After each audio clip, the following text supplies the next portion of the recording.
J'aimerais vous entendre. Chers frères et sœurs, bonsoir. Vous êtes prêts à louer le Seigneur? Vous êtes prêts à écouter sa parole? Vous êtes prêts à mettre en pratique sa parole? Amen. Eh bien, nous allons nous tenir debout sans plus tarder et nous allons remettre ce moment de louange ainsi que cette étude entre les mains du Seigneur. Nous allons prier. Prions. Père céleste, Dieu puissant, Dieu de grâce, nous élevons nos voix vers toi et nous te disons merci pour ton amour manifesté envers nous. Seigneur, tu es présent et nous croyons, nous voulons croire et nous voulons, Père éternel, de plus en plus expérimenter, Seigneur, ta présence, Père éternel, dans nos vies. Seigneur, nous sommes ici réunis et nous te disons merci de nous donner cette possibilité.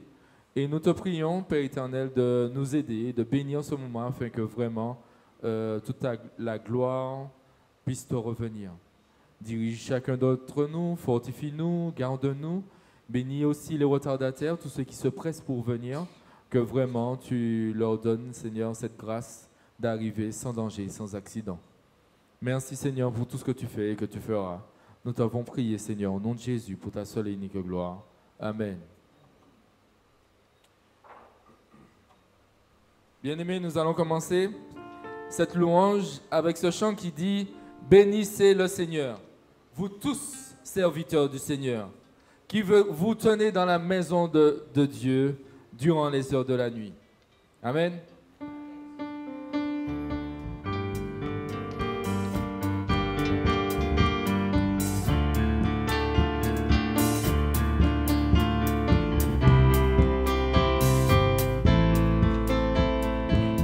Bénissez le Seigneur. Bénissez le Seigneur, vous tous serviteurs du Seigneur, qui vous tenez dans la maison de Dieu durant les heures de la nuit. Bénissez, bénissez le Seigneur, vous tous serviteurs du Seigneur, qui vous tenez dans la maison de Dieu durant les heures de la nuit. Levez vos mains vers lui et bénissez votre Dieu. Que le Seigneur soit béni de Sion, lui qui fit les cieux et la terre. Levez les mains, levez vos mains vers lui et bénissez votre Dieu. Que le Seigneur soit béni de Sion, lui qui fit les cieux et la terre. Bénissez le Seigneur, bénissez le Seigneur, vous tous serviteurs du Seigneur, qui vous tenez dans la maison de Dieu durant les heures de la nuit. Bénissez, bénissez le Seigneur, vous tous serviteurs du Seigneur, qui vous tenez dans la maison de Dieu durant les heures de la nuit. Levez vos mains vers lui et bénissez votre Dieu. Que le Seigneur soit béni de Sion, lui qui fit les cieux et la terre. Levez vos mains vers lui et bénissez votre Dieu. Que le Seigneur soit béni de Sion, lui qui fit les cieux et la terre. Amen. Nous te bénissons, Seigneur, toi qui as fait les cieux et la terre. On t'a fait connaître, ô homme, ce qui est bien. Et ce que l'Éternel demande de toi, c'est que tu pratiques la justice, que tu aimes la miséricorde et que tu marches humblement avec ton Dieu. Amen.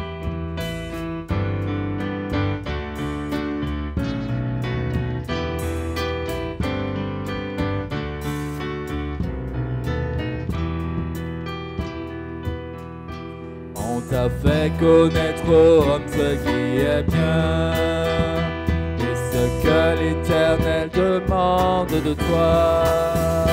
C'est que tu pratiques la justice, que tu aimes la miséricorde, que tu marches humblement avec ton Dieu, que tu marches humblement avec ton Dieu. On t'a fait connaître aux hommes ce qui est bien, ce que l'Éternel demande de toi.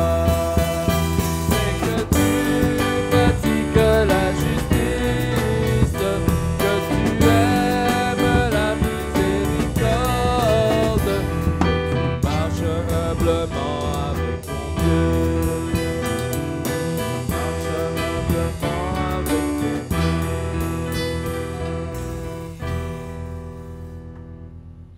Oui, en ce soir, je louerai l'Éternel de tout mon cœur. Je raconterai toutes tes merveilles. Je chanterai ton nom. Oui, je louerai l'Éternel de tout mon cœur. Je ferai de toi le sujet de ma joie. Alléluia.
De ma joie, alléluia,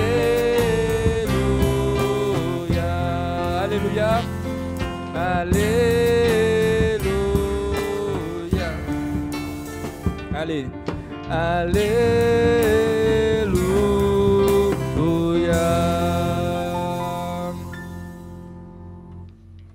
amen. Nous allons continuer, bien-aimés, avec le numéro 377, sur les ailes de la foi. À celui qui sera vainqueur et qui me glorifie. Je donnerai, dit le Seigneur, au ciel l'arbre de vie.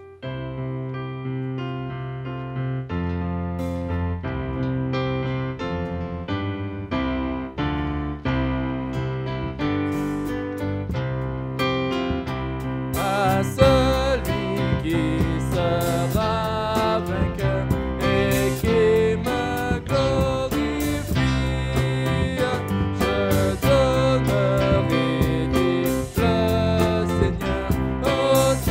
L'arbre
Amen. Vous pensez que vous avez la victoire? Amen. En Jésus-Christ, bien sûr. Seigneur, à ton regard de flamme, rien n'est couvert, rien n'est caché. Qu'il pénètre au fond de notre âme et qu'il juge en nous le péché.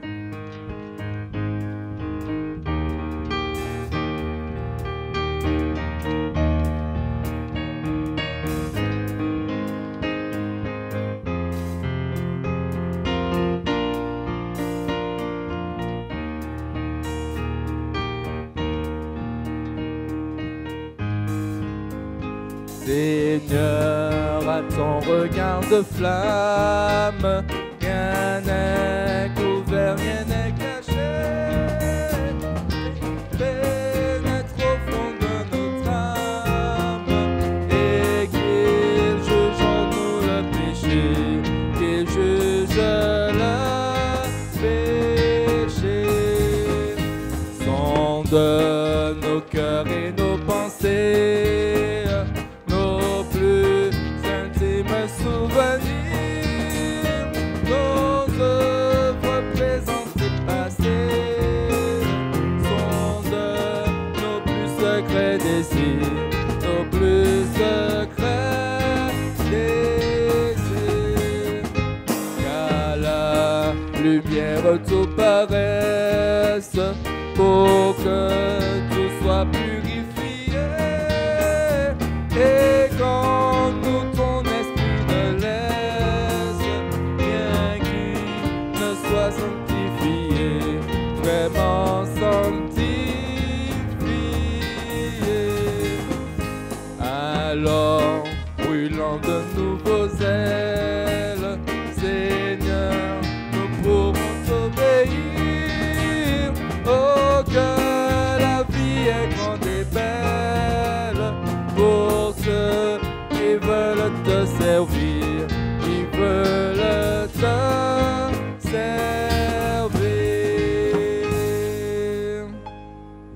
Amen. Alors la dernière strophe de ce chant, bien-aimé, dit: alors brûlant de nouveaux ailes, Seigneur, nous pourrons t'obéir. Est-ce que vous pensez que c'est la vérité? Est-ce que c'est ce que vous vivez aujourd'hui? Est-ce que vous brûlez de nouveaux ailes pour pouvoir obéir au Seigneur? Oui? Non? Oh, que la vie est grande et belle. Est-ce que vous trouvez que la vie est grande et belle?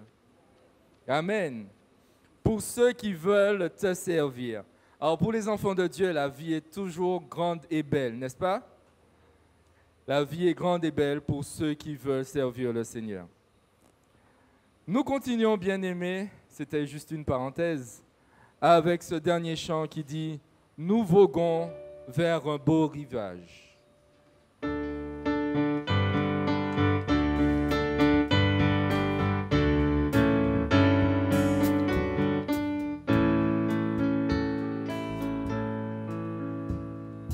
Nous voguons vers un beau rivage que Jésus nous prépara. Nous ne craignons qu'un naufrage, sa grâce nous conduira. Viens avec nous, la voile est prête. Frère, viens que rien ne t'arrête.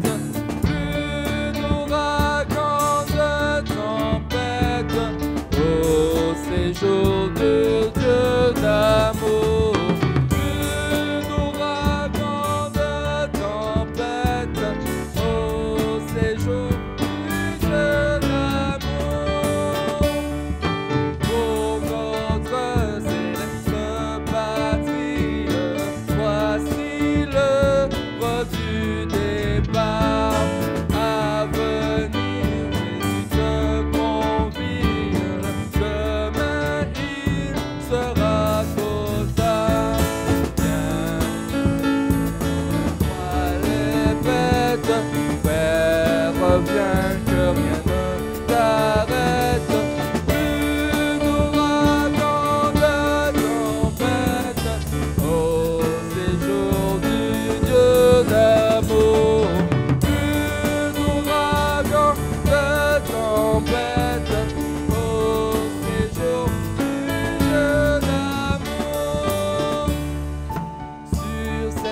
rive hospitalière, Dieu réunit ses enfants. Après les luttes de la terre, nous irons grossir le rang. Viens avec nous, la voile est prête. Frère, viens, que rien ne t'arrête. Une ouragan de tempête au séjour du Dieu d'amour. Une ouragan de tempête au séjour du Dieu d'amour. Devant nous de la va s'ouvrir le port de nos cœurs, bannissant la crainte, chantons ce saint transport. Viens avec nous, la voile est prête. Frère, reviens, que rien ne t'arrête. Une ouragan de tempête au séjour du Dieu d'amour. Un ouragan de tempête au séjour du Dieu d'amour.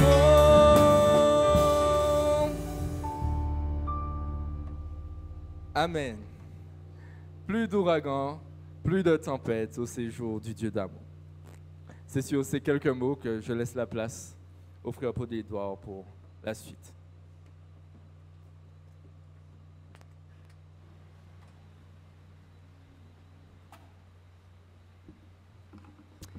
Bonsoir, chers frères et sœurs.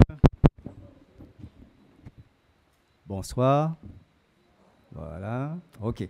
Donc, nous allons prier le Seigneur.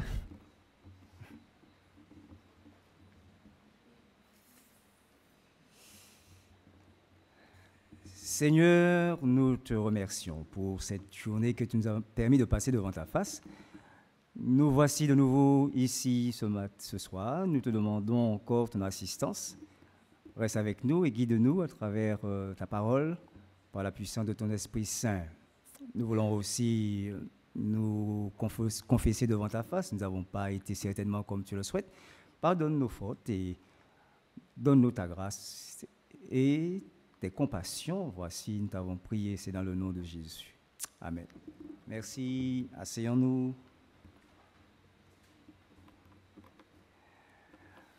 Voilà, j'espère que nous sommes bien. Ça va pour tout le monde? Par la grâce de Dieu, ça tient.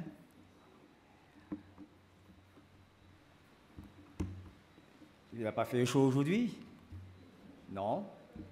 Il fait un petit peu moins chaud. Donc, on est plus à l'aise. Voilà.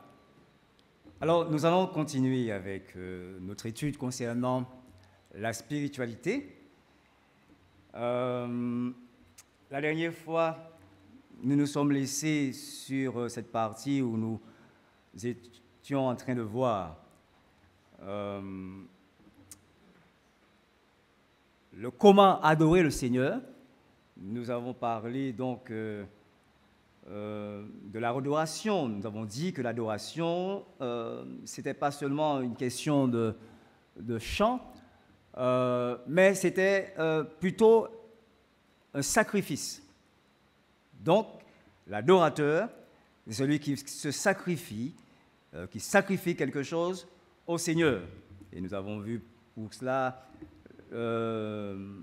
l'expérience d'Abraham, lorsque il devait sacrifier son fils sur le mont Morija devant la face du Seigneur, et il savait qu'il allait adorer. Il a dit, nous allons adorer le Seigneur. Et quand nous regardons les Écritures, à travers les différents types, dans notamment le livre d'Exode, de Lévitique, nous réalisons que les sacrificateurs, adoraient lorsqu'ils offraient un culte au Seigneur, eh bien, c'était surtout centré autour du sacrifice. Et aujourd'hui, nous sommes aussi des sacrificateurs devant la face de Dieu.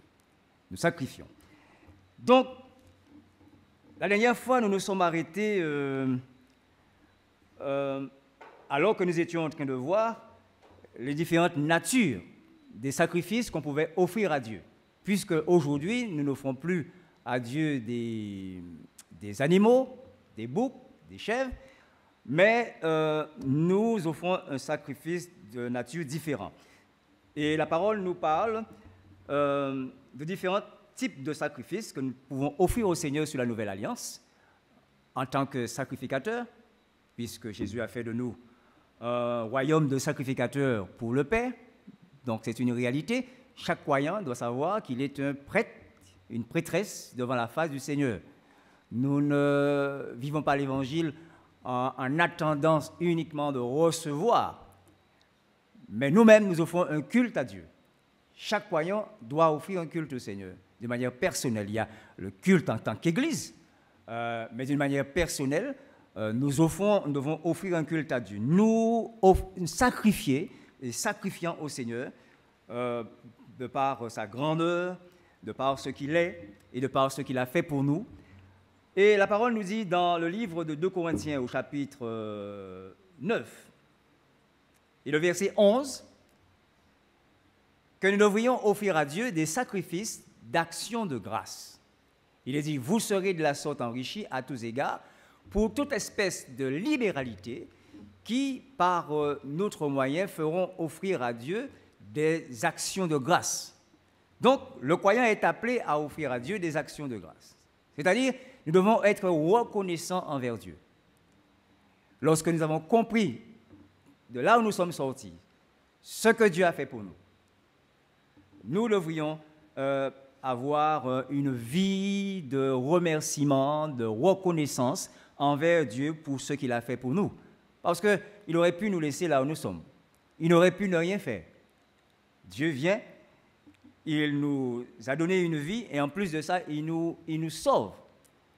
Et lui-même va s'offrir à nous, va s'offrir à notre place pour que nous puissions en retour bénéficier de ses grâces, des honneurs qui lui reviennent à lui. Alors que nous méritions la mort, que nous méritions les ténèbres loin de sa face. Donc, le croyant doit être continuellement dans de l'action de grâce. Et c'est pourquoi il est dit, la volonté de Dieu envers vous, c'est que vous lui rendez grâce continuellement. Rendez grâce en toutes choses, nous dit la parole. Rendez grâce. Donc le croyant doit sans cesse avoir une attitude de remerciement envers Dieu pour ce qu'il a fait pour lui. Et puis, il est question aussi dans Hébreux 13, le verset 16, des sacrifices de libéralité et de bienfaisance. Il est dit, et n'oubliez pas la bienfaisance et la libéralité, car c'est à de tels sacrifices que Dieu prend plaisir. Donc le croyant, c'est celui qui il a reçu gratuitement, c'est celui aussi qui donne. La Bible dit, soyez parfaits comme votre Père céleste est parfait. Donc un croyant, ce n'est pas celui qui est centré sur lui-même, mais c'est celui qui donne, parce qu'il a lui-même reçu aussi. C'est celui qui fait de la bienfaisance envers les autres. Parce que nous sommes appelés à aimer Dieu, mais aussi à aimer notre prochain comme nous-mêmes, et à aimer nos frères et sœurs. Donc, la Bible nous parle en long et en large de cette démonstration de compassion que doit avoir le croyant envers l'autre, envers son prochain. Un croyant, on ne peut pas trouver dans la vie d'un croyant ce caractère de l'ego, c'est-à-dire tout pour moi, tout uniquement moi, je ne pense qu'à moi, je ne pense pas aux autres, non. Le croyant, c'est celui qui doit penser autour de lui, aux autres aussi, parce que Dieu lui a fait grâce. Dieu lui a accordé un pardon qu'il ne méritait pas. Il a reçu la grâce qui est une faveur imméritée. Et donc, ce serait être comme ce serviteur, ce méchant serviteur, qui a vu que tous ses dettes lui ont été remis, et puis finalement, qu'a-t-il fait?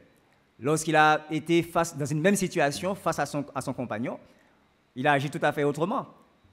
Et le maître n'a pas été content du tout de son attitude. Vous connaissez cette histoire dans les Écritures. Cet homme où le maître lui avait remis sa dette parce qu'il ne peut pas payer. Et puis, il sort dehors et il rencontre un compagnon qui lui doit simplement 3-4 euros. Et puis, il est en train de l'étrangler en lui disant, tu me remets mes 4 euros, voilà, parce que j'en ai besoin. Alors qu'il y a au moins 10 millions qu'il devait au maître. Et le maître lui a remis la dette parce qu'il ne pouvait pas payer. Et donc, le croyant ne doit pas du tout avoir cette attitude. Et c'est pourquoi, d'ailleurs, le Seigneur nous a donné pas mal de ces paraboles pour que nous sachions comment fonctionner vis-à-vis de notre prochain, parce que lui-même a été très bon envers nous, très compatissant envers nous, très miséricorde envers nous. Ça, c'est Hébreux 13, 16 qui nous dit cela, sacrifice de libéralité et de bienfaisance. Mais il parle aussi de sacrifice de louange. Dans Hébreux 13, verset 15, il nous parle de sacrifice de louange. Nous devons offrir à Dieu des sacrifices de louange en tant que sacrificateur. Nous sommes appelés à louer le Seigneur, c'est-à-dire à reconnaître ses bienfaits, à faire monter vers lui des honneurs, à l'exalter, dire ses reconnaissances, témoigner sa bonté, sa grandeur. Et il dit, le fruit des lèvres, par lui offrons sans cesse à Dieu un sacrifice de louange, c'est-à-dire le fruit de lèvres qui confessent son nom. Et puis, nous nous sommes arrêtés juste là, dans le livre de Romains 12, qui nous présente un autre type de sacrifice que nous devrions offrir au Seigneur. Après avoir offert à Dieu des sacrifices d'action de grâce, de libéralité, de bienfaisance, de louange, qui est donc le fruit des lèvres, l'apôtre Paul, dans le livre de Romains, au chapitre 12, un passage que nous connaissons, mais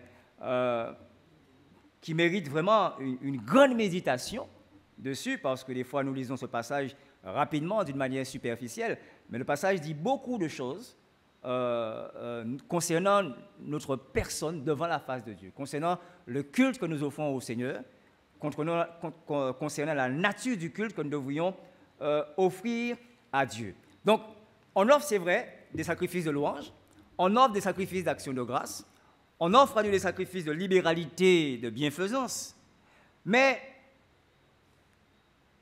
il n'en reste pas moins vrai que nous devrions aussi être investis dans ce que nous faisons. Ce n'est pas suffisant de faire ces choses alors que soi-même, on n'est pas investi, on n'est pas complètement impliqué dans la chose que nous faisons. Sinon, ça devient irrecevable. À ce moment-là, on va ressembler à ces autorités, ces hommes qui font de la bienfaisance, mais en fait qui ne sont pas derrière la chose, qui renient en fait ce qui en fait la force. Bon, vous avez aujourd'hui, nous avons des nations. Une nation peut être très négligente envers une autre nation. Les hommes, de toute façon, sont très méchants les uns envers les autres.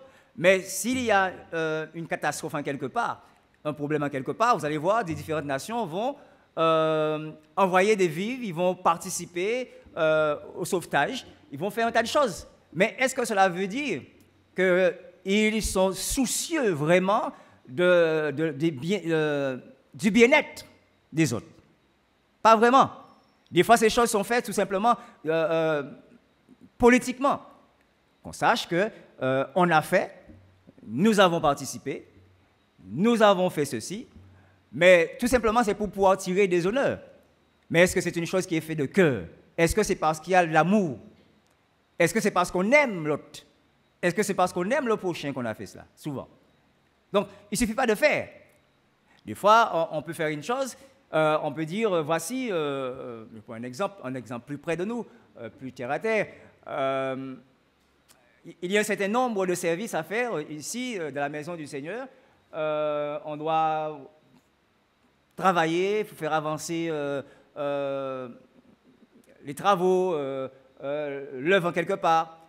Et puis, bon, certaines personnes peuvent être investies véritablement, mais d'autres, bon, peuvent dire simplement, voici, bon, j'ai pas le temps, tu sais, bon, ben, voici, tiens, 150 euros, et puis voici 550 euros, et puis bon, ben, avec ça, vous allez faire ce que vous voulez, vous allez faire quelque chose, vous allez... Donc, j'ai donné ma participation. Mais c'est pour, bien souvent, c'est pour ne pas avoir l'image de celui qui n'a rien fait. Mais est-ce que lui-même est investi? Des fois, on a besoin de l'investissement de l'individu.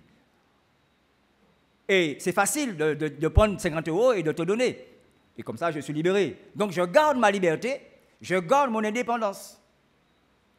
Voyez-vous la différence entre celui qui est investi complètement dans la chose et celui qui est impliqué dans la chose et celui qui simplement, bon, ben, parce qu'il faut faire un geste, je fais un geste, parce qu'il faut. Donc, c'est deux manières différentes de pouvoir participer, de faire quelque chose. Et donc, nous disons dans les Écritures qu'il faut faire des sacrifices de louange, il faut louer, il faut faire de la bienfaisance, action de grâce, mais il faut aller bien plus loin que ça. Et Romains nous dit au verset 1er, « Je vous exhorte donc, frères, par les compassions de Dieu, à offrir vos corps. À offrir vos corps comme un sacrifice vivant, saint, agréable à Dieu, ce qui sera de votre part un culte raisonnable. » C'est-à-dire que le croyant ne fait pas des choses pour se dégager, simplement. Mais il doit savoir qu'il appartient à Dieu. Toute son être, toute sa personne appartient à Dieu. N'oublions jamais le commencement même de la vie chrétienne, c'est accepter de mourir. Accepter de mourir à soi et se donner à Dieu. Donc désormais, on ne s'appartient plus à soi-même, on appartient au Seigneur. Puisque nous sommes morts. Nous sommes morts. Et la vie que nous menons, la nouveauté de vie dans laquelle nous sommes, appartient à Dieu. Et nous vivons pour Dieu. Pour la gloire de Dieu. Tout ce que nous faisons, tout ce que vous faites, faites-le pour la gloire de Dieu, nous dit la parole. Donc on est investi, on est dépendant de Dieu. On s'investit complètement en Dieu, j'appartiens à Dieu, tout mon être est à Dieu. Et c'est pourquoi il dit, voilà, je vous exhorte à, par les compassions de Dieu, à offrir vos corps. Si un culte raisonnable, voilà comment ça doit être. Non seulement de donner, non seulement de participer d'une manière très détachée à certaines choses, bon, pour dire que voici, j'ai participé aussi, mais on a besoin de l'implication même de l'individu, de tout l'individu, de son investissement. Il doit complètement s'investir dans la chose. C'est pourquoi il est dit, voici, offrez-vous vous-même à Dieu comme un sacrifice vivant. Votre corps doit être donné au Seigneur. C'est une consécration totale. L'individu doit dépendre entièrement de Dieu. Donc, ça va jusqu'à offrir notre corps au Seigneur. Ce n'est pas seulement notre esprit qui appartient au Seigneur, mais le corps même du croyant appartient au Seigneur. Et c'est souvent que cela a été répété, qu'il ne s'agit pas, et on ne peut plus dire, un croyant ne peut pas dire, c'est une parole qui n'est pas du tout croyant, qui n'est pas évangélique du tout. Lorsqu'on dit, voici, de toute façon, je sais le Seigneur, c'est dans mon cœur que je sais le Seigneur, ça, c'est pas ton problème, dis ce que tu veux, mais dans mon cœur, moi, j'ai ma relation dans mon cœur avec Dieu. Et ne regardez pas ce qui est autour, ne regardez pas ce que je fais. Mais la chose qu'on doit comprendre, c'est que si c'est dans le cœur, ça doit aussi se répercuter à l'extérieur. Et non seulement que mon cœur appartient au Seigneur, mais mon corps aussi appartient au Seigneur. Et ce qu'il nous dit ici, offrez vos corps. Dans un culte, on n'offre pas seulement des choses. Je ne vais pas venir au culte pour offrir ma collecte. Je ne vais pas venir au culte simplement pour être là, simplement. Je ne vais pas venir au culte parce qu'un tel m'a dit de venir. Mais parce que je suis investi totalement. Parce que j'appartiens à Dieu totalement. Parce que ma présence, ma personne s'humilie et s'offre à Dieu comme un culte devant la face du Seigneur. Donc mon corps appartient au Seigneur. Donc en disant cela, ça veut dire un tas de choses aussi. Et celui qui a compris cela aura aussi des principes différents dans sa vie. Aujourd'hui, s'il y a un combat dans les églises, c'est bien avec la nouvelle génération concernant leur manière d'être. Les dirigeants déjà ont presque démissionné parce que c'est un combat, on a déjà constaté que c'est un combat on ne va pas gagner. Donc les dirigeants ont presque démissionné sur cela, parlant aux croyants concernant leur présentation, leur façon d'être, que ce soit dans leur langage, que ce soit dans leur manière d'être, que ce soit dans leur entendement. Donc, le croyant estime que, bon, ça, c'est pas un problème. Je peux mettre... voilà, aujourd'hui, on constate que tous les gens du monde, c'est un phénomène de mode, tous les gens, par exemple, enfin, je dis tous les gens, en grande partie, on peut même pas dire aujourd'hui la jeunesse, c'est tout le monde, tous les tranches d'âge, pardon,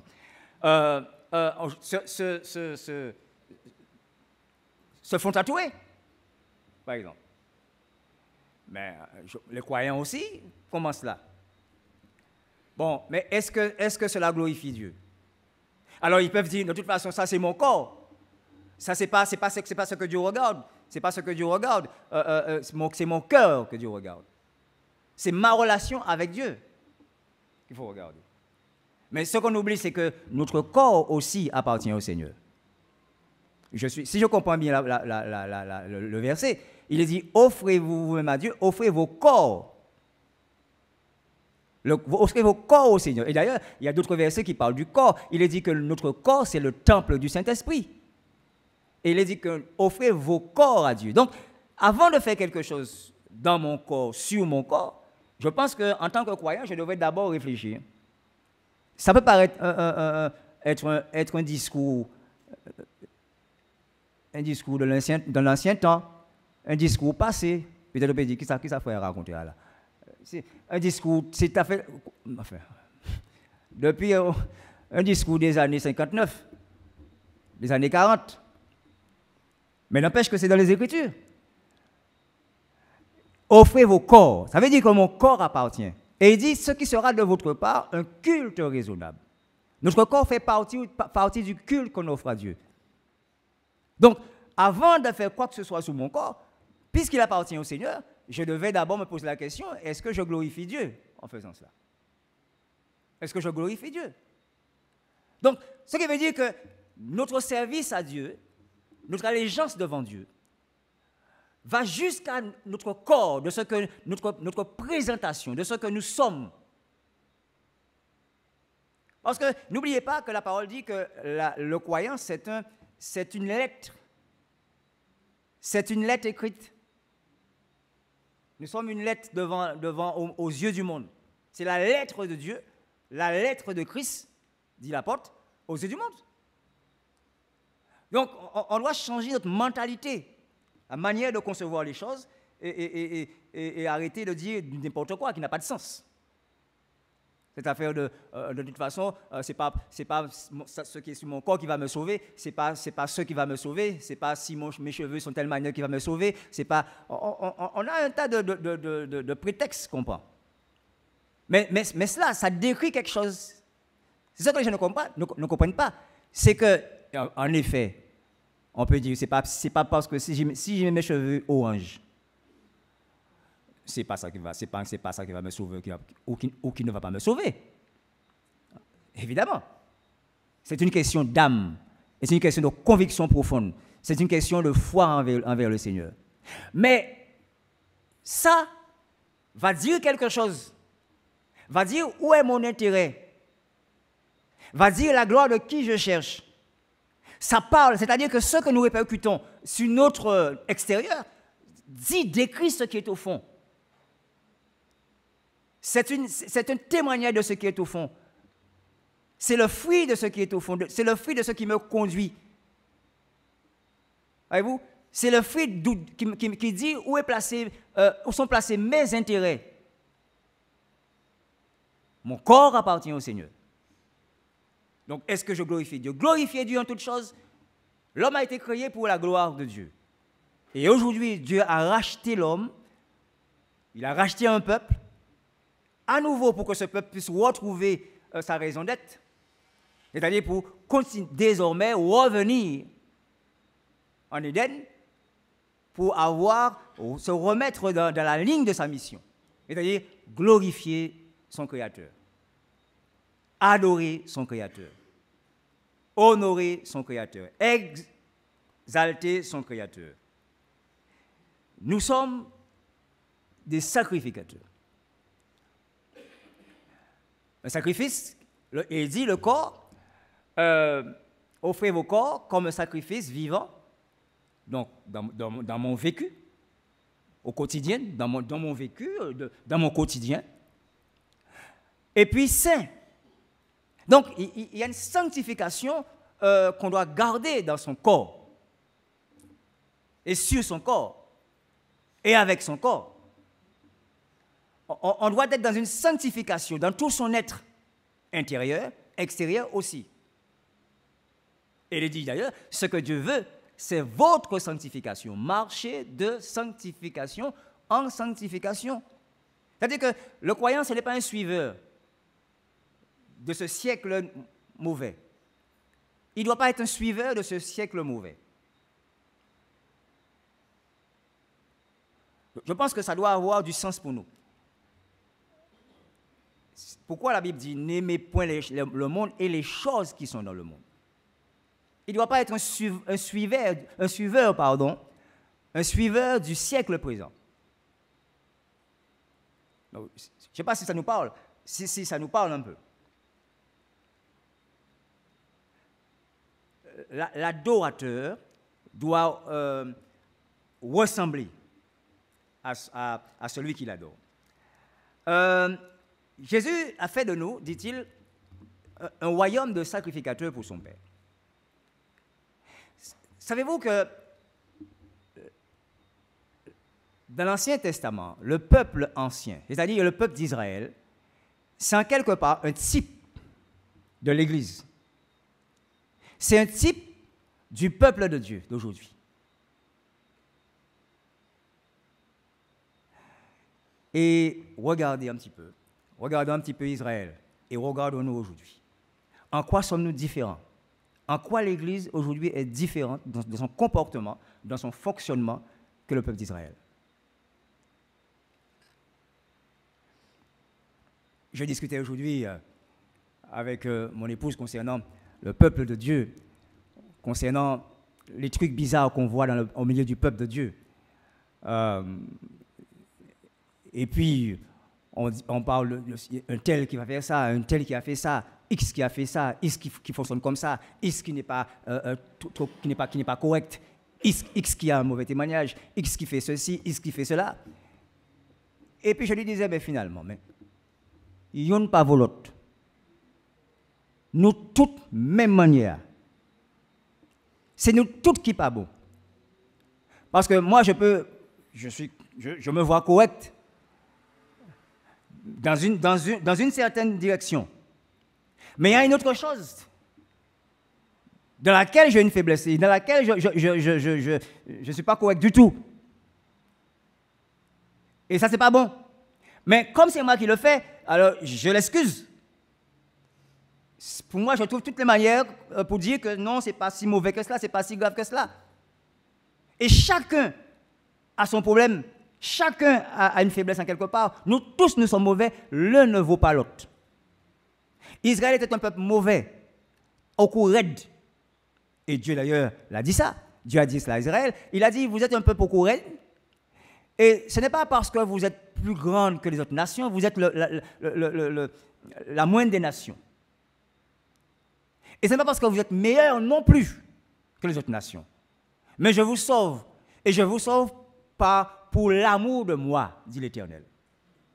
Je vous sauve pour l'amour de moi, dit l'Éternel. Donc, si il fallait regarder Israël, la manière qu'Israël vivait, Dieu aurait pu choisir un autre peuple. Il aurait pu choisir les Babyloniens, il aurait pu choisir les Assyriens, il aurait pu choisir un autre peuple qu'Israël. Mais, alors à la fin, finalement, ce qu'on a conclu à la fin, tout est grâce. C'est par grâce. Chacun d'entre nous, chaque individu qui se dit croyant aujourd'hui, qui sont dans une église aujourd'hui, en tant que qui sont croyants aujourd'hui, c'est par grâce. Ou par vos haïens. Ou on l'a même bon Dieu par grâce seulement. C'est grâce. L'église par vos haïens, c'est par grâce. C'est grâce à Jésus, c'est grâce à bon Dieu. Seulement. Nous tous mauvais. Nous portons nous en l'air, nous ôtons ça ici, mais l'autre côté, nous à terre. Voyez-vous? Et lorsqu'on regarde Israël, c'était comme ça. Et des fois, on critique Israël, on dit, mais quand même ça, le peuple a vu tant de miracles, le peuple a vu tant de choses grandioses, le peuple a vu tant de choses vraiment de prodiges de la part de l'Éternel. Comment ce peuple-là pouvait continuer à être comme ça? On n'est pas différent non plus, ce n'est pas vrai. On fait les mêmes fautes, on est exactement pareil. Parce que nous avons la parole, nous avons la lumière sur la nouvelle alliance. Nous connaissons la parole, nous disons que nous croyons à la parole. Nous disons que je crois que la parole de Dieu, que la Bible, c'est la vérité. Nous disons que nous croyons que la parole est inspirée par le Saint-Esprit. Mais malgré cela, volontairement, nous désobéissons à la parole. N'est-ce pas? Nous savons ce que la Bible dit, nous savons ce que la parole dit. Mais malgré ça, on passe dessus. Et on désobéit quand même. Et beaucoup de péchés, pour ne pas dire 60, 90 de péchés qu'on fait, ce sont des péchés le plus souvent volontaires. Parce qu'on le sait, on connaît la parole. On connaît le verset. La Bible dit, aimez-vous les uns les autres, par exemple. Et quand on dit, bon, mais ça arrête, moi pardonner ça, c'est moi pardonner ça arrête, moi pardonner, ça arrête. Priez pour moi me pardonner, parce que ça arrête d'un peu, qui manière à pardonner. Mais on pêche, on est dans le péché toujours. Parce que la parole, c'est tu aimeras ton prochain, tu aimeras ton frère, tu pardonneras comme Dieu te pardonne. Père, pardonne-moi mon péché comme je pardonne. C'est ce qu'on dit dans notre Père. Et donc, bon, ça c'est un exemple. C'est un exemple. J'ai pris l'exemple du pardon. Mais on peut prendre un tas d'autres exemples que nous connaissons. La parole est là, nous savons ce que la parole dit. Eh ben, mais on n'obéit pas. Et on va s'excuser. On va philosopher, toutes sortes de philosophies, pour pouvoir contourner la parole de Dieu, pour pouvoir nous donner raison. Donc on n'est pas bon. Donc tout est grâce. C'est par grâce. Et ce peuple-là, voyez-vous, la bonté du Seigneur, c'est que Jésus a fait de ce peuple infirme que nous sommes. Ce peuple infirme que nous sommes. Jésus a fait de ce peuple-là un royaume de sacrificateurs. Il fait de ce peuple un royaume de sacrificateurs. Aujourd'hui, nous sommes des sacrificateurs. Et la chose a été signée lorsque le voile du temple s'est déchiré.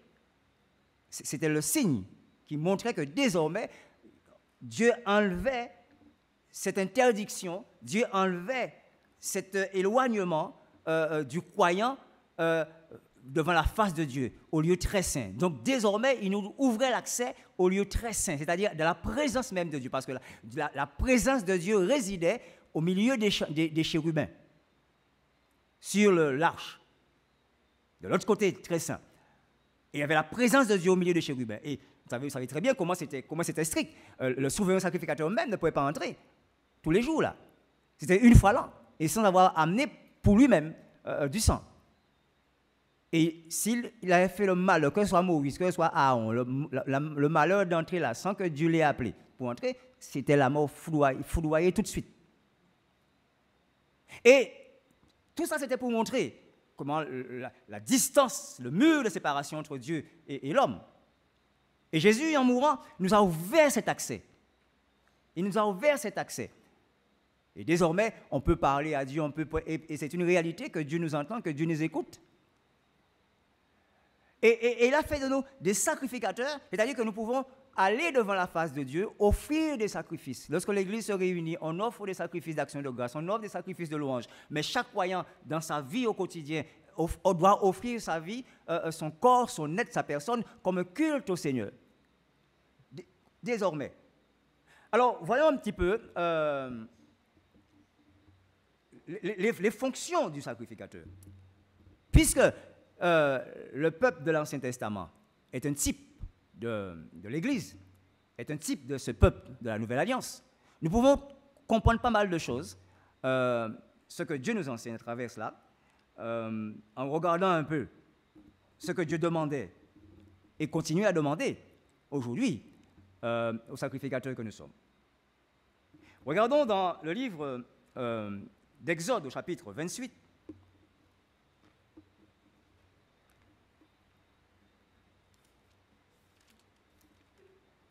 Exode 28, versets 1 à 4. Nous voyons d'emblée que le sacrificateur, c'est quelqu'un qui est consacré. Quand on parle de sacrificateur, on ne peut pas omettre la consécration. Et s'il y a une chose qu'on reproche aux croyants aujourd'hui, c'est la consécration. Il y a très peu de croyants consacrés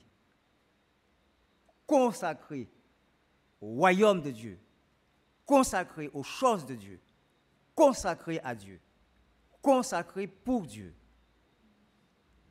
La consécration. C'est la première chose qu'on doit trouver chez le sacrificateur. Que nous sommes. Que nous sommes. Alors, dans Exode 28, et le verset 1er à 4, il est dit ceci. Fais approcher de toi Aaron, ton frère, et ses fils, et prends-les parmi les enfants d'Israël pour les consacrer à mon service dans le sacerdoce. Aaron et les fils d'Aaron, Nadab, Abihu, Éléazar et Ithamar. Tu feras à Aaron, ton frère, des vêtements sacrés pour marquer sa dignité et pour lui servir de parure.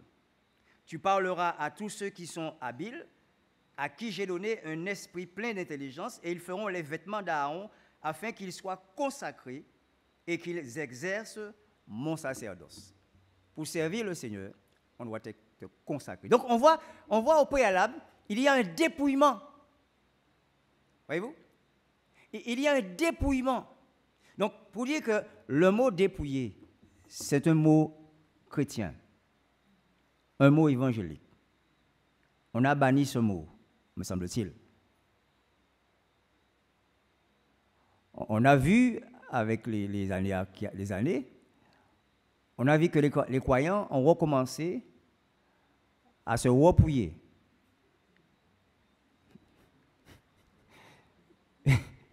Je sais que ce n'est pas français. C'est pas français. Hein? Le mot dépouiller est dans les Écritures. Voyez-vous? Le croyant doit passer par une phase de dépouillement. Et on voit d'abord, les sacrificateurs vont se dépouiller de leurs anciens vêtements, et ils vont devoir revêtir un vêtement nouveau. Donc, ils passent par cette phase de dépouillement. Il y a un dépouillement qu'on doit faire. Donc, lorsqu'on devient chrétien, on doit se dépouiller. Se dépouiller de son ancienne vie. Se dépouiller de ce qu'on était. Se dépouiller de ce qu'on représentait. Se dépouiller de l'image qu'on véhiculait. Se dépouiller de la publicité que nous faisions avec nos corps, avec notre entendement, avec notre personne, avec notre vie. On publicitait quelque chose. Vous? Et le croyant, une fois qu'il a accepté Dieu dans sa vie, il doit passer par ce dépouillement. Alors, il y a un tas de choses que nous voyons sur Internet, et puis qui sont tellement émotifs. Tellement émotif. Et l'émotion est un piège aussi. Il faut faire attention à cela. On voit des choses, on voit des gens qui se convertissent et qui restent tels qu'ils sont. Tels qu'ils étaient, tels qu'ils sont auparavant, il n'y a qu'un changement, ils sont convertis, mais ils restent là. Une fois qu'ils parlent de Jésus, j'ai rencontré Jésus, et la seule chose que Jésus te demande, de croire en lui, j'ai Jésus, mais ces personnes-là restent exactement pareilles. Ils véhiculent les mêmes choses qu'ils véhiculaient auparavant. Et puis c'est tellement émotionnel. Et puis ça prend nos cœurs. Parce qu'on dit, ouais, voilà, là où le bonhomme est sorti, là où il est, ce qu'il est, voilà, mais il aime le Seigneur, il aime Jésus. Mais tout cela, voyez-vous, chers amis, nous sommes dans un monde où nous avons un ennemi qui est très fin, un ennemi qui est très séducteur. Et il va tout faire, il va tout arranger, des appâts vraiment qui sont succulents pour pouvoir nous tromper, pour pouvoir nous piéger. Et on voit tous ces genres de choses, et puis on dit, voilà, on demande tellement de choses, on demande un tas de choses, on demande d'être, voilà, il est naturel, et puis voilà, il y a un dépouillement lorsqu'on rencontre Jésus. Parce que nos corps représentent quelque chose, nos corps véhiculent quelque chose, il y a un témoignage. La Bible dit, vous êtes la lumière du monde. Vous êtes la lumière du monde, vous êtes le sel de la terre. Donc on doit méditer sur sa relation, le culte qu'on doit offrir au Seigneur. Et ce sacrificateur devait passer par ce dépouillement pour se revêtir à nouveau. Il était dépouillé ensuite complètement de ses vêtements. Regardons un autre verset dans Zacharie 3.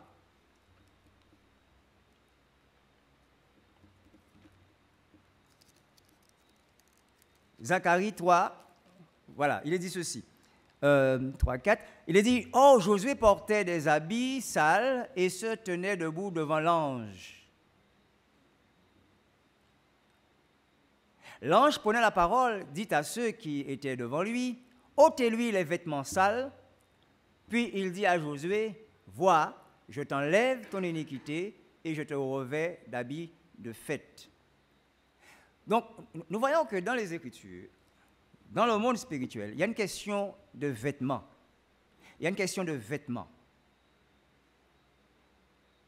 Il y a une question de vêtements.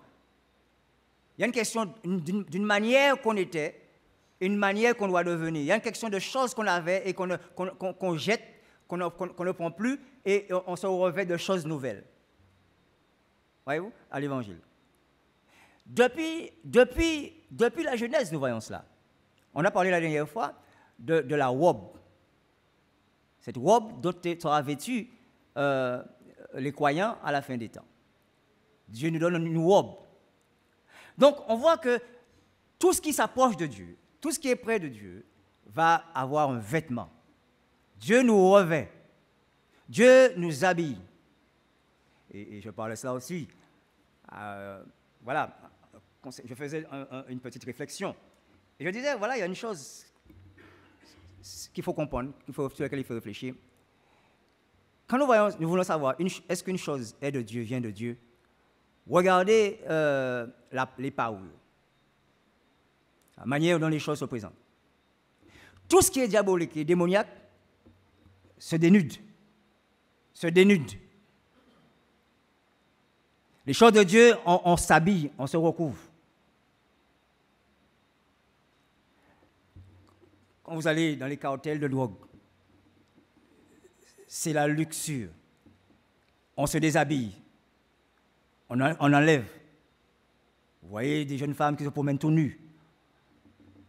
Quand vous voyez dans les habillements du monde, aujourd'hui dans le monde, les gens se déshabillent de plus en plus. C'est que ça. Vous ne voyez pas les gens se revêtir, vous ne voyez pas des modes pour revêtir les gens, mais vous voyez aujourd'hui, on enlève qu'on enlève les vêtements aujourd'hui. Dans tout ce que vous voyez aujourd'hui du monde, et notamment dans le bas monde, c'est se dévêtir. C'est se dévêtir, c'est se mettre à nu. Donc, toutes les choses qui s'éloignent de Dieu se met à nu, se dévêtit. Dieu te donne un vêtement. Quand Adam et Ève ont péché, ils ont fait une ceinture pour couvrir leur nudité. Et qu'est-ce que Dieu a fait? La parole dit que Dieu leur a donné un vêtement. Ils ont fait une ceinture. Et Dieu aurait pu dire, bon, c'est pas ça l'importance. C'était pas ça l'importance. L'important, c'était qu'ils avaient désobéi. L'important, c'est qu'ils avaient péché. Une question de conscience. L'important, c'était ça. Mais Dieu s'est arrêté sur cette petite chose-là. Moi, je dis une petite chose. sur cette chose-là. Dieu s'est arrêté là, sur leurs vêtements. Dieu aurait pu simplement leur parler de leur désobéissance, du fait qu'ils ont écouté le serpent, et bien voilà, et puis là, et ne pas s'occuper de ce qui était autour d'eux maintenant. Dieu estime que ce n'est pas suffisant, ce n'est pas bon, ce que vous avez fait là. Et Dieu va les revêtir, Dieu va leur donner un vêtement. Voyez-vous? Donc, pour dire que, quand on regarde les Écritures, on voit que toutes ces choses-là ont en quelque part de l'importance devant la face de Dieu. Notre façon d'être, notre présentation, parce que l'homme c'est un homme. Un homme n'est pas un esprit. Un homme a une âme, un esprit et un corps. Si vous n'avez pas de corps, vous n'êtes pas un homme. Donc le corps compte. Et Dieu, le Créateur, a créé un corps, a créé un homme. Et l'homme a un corps, un esprit, une âme. Par conséquent, le corps fait partie. Et le corps est important. On ne veut pas dire que bon, ben, je fais comme je veux avec mon corps, et puis voilà, et puis bon, c'est mon cœur uniquement qui est en relation avec Dieu, et puis mon corps, je peux faire ce que je fais avec mon corps. Pas vrai. Vous êtes à côté de la plaque. Le sacrificateur, ensuite, après avoir été dépouillé, il était lavé. Il était lavé. Dans Exode 29, verset 4. On voit qu'il était lavé, on le lavait. Signe de sainteté. On enlevait tout ce qui était, toute crasse, tout ce qui était de l'ancien. Et après tout cela, il est dit, tu feras avancer Aaron et ses fils vers l'entrée de la tente de la rencontre et tu les laveras avec de l'eau. Et après d'être lavés, à nouveau, ils étaient vêtus, avec de nouveaux vêtements. Ils étaient vêtus. 28, 8 à 9, Exode 28, versets 8 à 9, nous dit, tu prendras les vêtements, tu revêtiras Aaron de la tunique, de la robe de l'éphod et du pectoral, et tu mettras sur lui la ceinture de l'éphod. Ils étaient revêtus. Ils avaient un vêtement. Regardons Apocalypse 3, verset 4. Donc on voit toute la partie de consécration du sacrificateur pour offrir un culte à Dieu. Cependant, tu as à Sardes quelques personnes qui n'ont pas souillé leurs vêtements. Ils marcheront avec moi en vêtements blancs parce qu'ils en sont dignes. Voyez-vous, il est question de vêtements. Vous avez quelques personnes qui n'ont pas souillé leurs vêtements. Ça veut dire que nous avons aujourd'hui, toi et moi et toi, nous avons aujourd'hui un vêtement. En Christ, nous avons un vêtement. Parce que là, il parlait des croyants des une église de l'Asie, hein, qui existaient. Nous avons un vêtement. Et on ne doit pas souiller ces vêtements. Donc, la manière d'être devant la face du Seigneur, ce que nous témoignons de la justice que nous devons porter, l'image de la justice, l'image de la sainteté que nous portons devant le monde. Donc, la consécration, tout ça fait partie de la consécration du sacrificateur. Et ensuite, après, il était consacré. Dans le chapitre 29, 10 à 25, que vous allez lire chez vous-même, on n'aura pas le temps de lire, il dit qu'il était consacré après cela, consacré au Seigneur. Et puis, dans ce passage du chapitre 29, 10 à 25, il est question ici, dans la consécration, de mettre du sang, le sang du sacrifice, sur l'oreille du sacrificateur, sur les lobes de son oreille. Ça dit quoi? Ça dit, chers amis, que le sacrificateur, son entendement doit être sacrifié et sanctifié et consacré à Dieu. C'est-à-dire que c'est quelqu'un qui doit fermer ses oreilles aux idées des hommes. Fermer ses oreilles aux idées des hommes pour pouvoir écouter la pensée de l'Esprit, la pensée de Dieu. Il est consacré à Dieu. Ses oreilles doivent être consacrées à Dieu, appartiennent à Dieu. Donc il doit d'abord écouter Dieu avant d'écouter les hommes. Vous comprenez ça?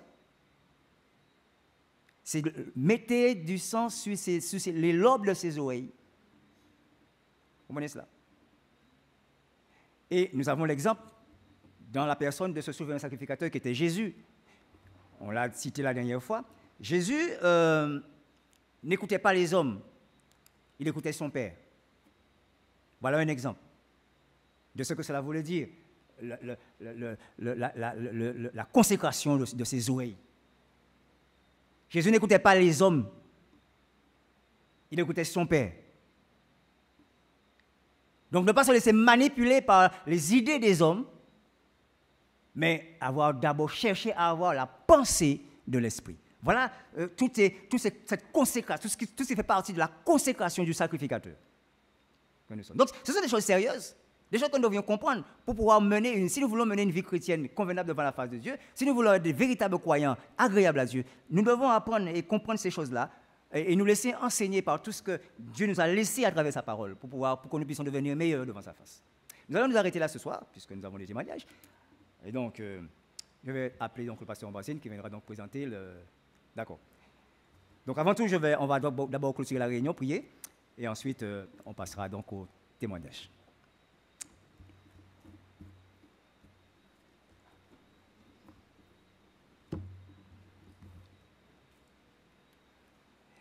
Levons-nous pour prier le Seigneur.